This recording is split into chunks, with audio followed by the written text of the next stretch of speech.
Hello again, everybody. Steven Sayers World here, and welcome back for those Guardians coming from Destiny 1, trying to check out some content coming up for Destiny 2.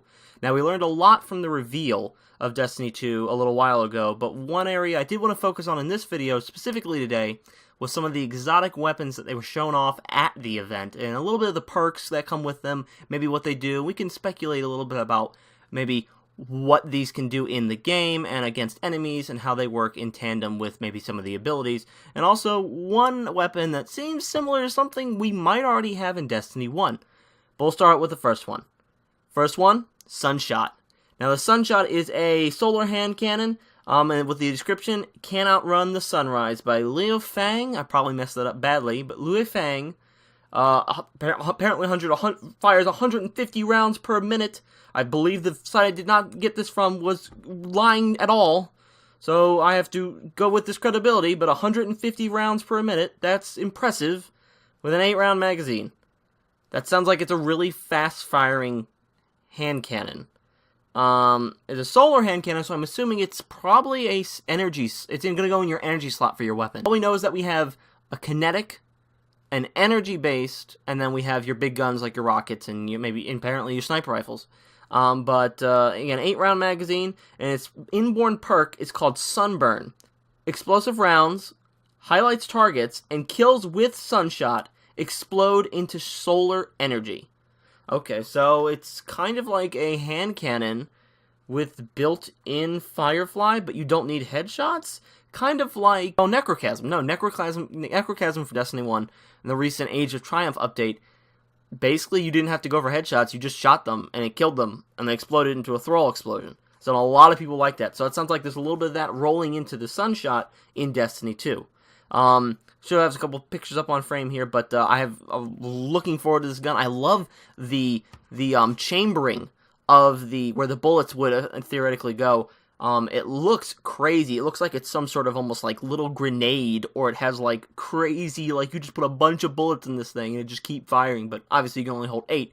But I love the style of that, and of course the gun barrel looks really, really cool. It almost looks kind of hivey from Taken King, some of the hive weapons from the raid, Zali's Bane specifically. Very kind of similar looking with that thin slice of architecture, but I like that a lot. It looks really, really cool. Moving on to the next one, we're going to talk about Sweet Business. This is a kinetic auto rifle, so this is definitely as in kinetic, so it's going to be in your primary slot. We saw the Titan using this, and it looks like a minigun, and that's, I'm assuming, is the new type of auto rifle in the game. I'm assuming that is true, but the description says, "I love my job." And 360 rounds per minute. That I could get because it's, a Gatling gun.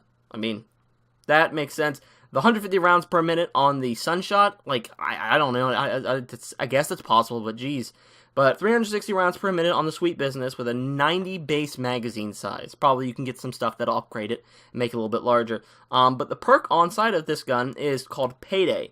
Has an extra large mag, increased hipfire accuracy, and holding on the trigger boosts this weapon's range and rate of fire, and automatically loads ammo pickups into the magazine. So it could be dangerous, incredibly so, maybe more in PvE than PvP. I could see someone just running with it, just walking with this thing and just boom, boom, boom, just gunning down all sorts of Cabal, enemies of the light, and just blowing them up.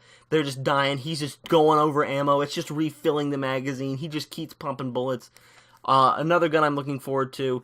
I feel like we maybe didn't hear a lot about Destiny 1's exotics, but they've kind of been a little bit more forthcoming. Maybe that's because now we know what Destiny 1 is, and it was out there in the environment for such a long time. But we'll move on to the final gun, which is the Arc Risk Runner. It's a Arc Submachine Gun. Energy. So this is an energy Arc Submachine Gun, so we know this is going to be in your energy slot. Whether we can still use 2 exotics, I'm going to assume no, because that kind of has been the framework. Some exotics can be really powerful if you pair them with multiple ones in certain, and you cannot have 3 exotic weapons. It's just crazy potential, and no. So only the one exotic.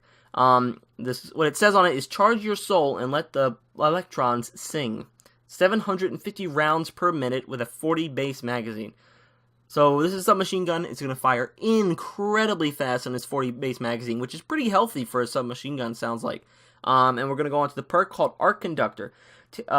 Taking arc damage increases weapon power. When Arc Conductor is active, shots fired have the chance to become chain lightning and return ammo. This is a very, very similar perk to the Zalos Supercell that we have in Destiny 1, in that it kind of, besides being, you don't take damage. When you take damage with the new gun, arc damage specifically, you get more, more damage from it, but with Zalos Supercell, you do not. But when Superconductor is active, shots fired have the chance to become chain lightning and return ammo is almost basically what the Zalos Supercell is. You can shoot people, the lightning will chain, it will kill things, and then you can get ammo back on a kill. Now, this might be very specific. If you just have to chain lightning, you get ammo back. Nothing too serious. But it's similar enough into concept that I just thought it was worth pointing out that they have almost a similar candidate in the Zalos Supercell in Destiny 1. In any case, I haven't heard anything else about other exotics, so that's going to have to wrap up this short little video today. Just a quick little update on, some of the exotic stuff we learned and maybe a little bit of ideas. Hopefully, E3 comes around, we learn a little bit more about the game and about maybe an extra exotic or two to come around so we can chew on that for until the months leading up to Destiny 2. And I hope you guys have enjoyed this video, and